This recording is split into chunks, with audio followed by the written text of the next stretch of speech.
خانم بابای و هنرمند قصیر فرهنگ ناحیه مسجح بوده در انسامبل بیبیان فعالیت مهنتی دارد.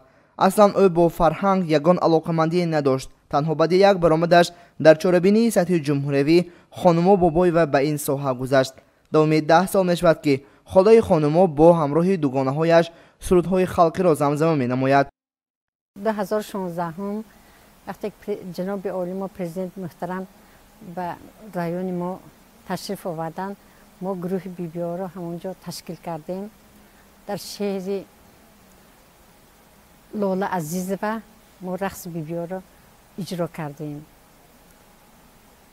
بعد از یک سال ما همین گروه بیبی‌ها را تشکیل کردیم.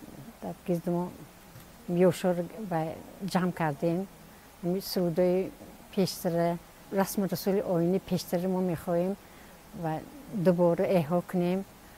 یوشا دانند چخیل پیش ما همین رقص روایت های پیشتر ده از دست نروانمون. انسامبل فولکلوری و اتنوگرافی بیبیان ناحیه مسجح با برابری سرودخوانیشان همزمان رسم و رسوم ملی، ایجادات دهانه خلق، سرودخوانی خلقی را تقریب می‌نماید. این گروه زنان هنرمند بعد یک سپارش اساسگذار صلح و وحدت ملی پیشوای ملت محترم امامی رحمان تشکیل گردیده حالا در همه چاره‌بینی‌های ناحیوی ولایتی با سرودخوانی و رقص مسجحیشان برآمد می‌نمایند.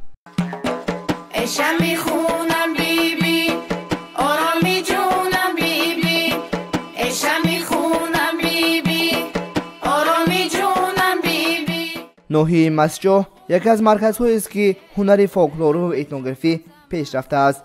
در حدود ناحیه مسجح زیاده از 58 عدد دهات وجود دارد که هر یک این منطقه با لهجه و عرف و عادتش از همدیگر فرق می نماید.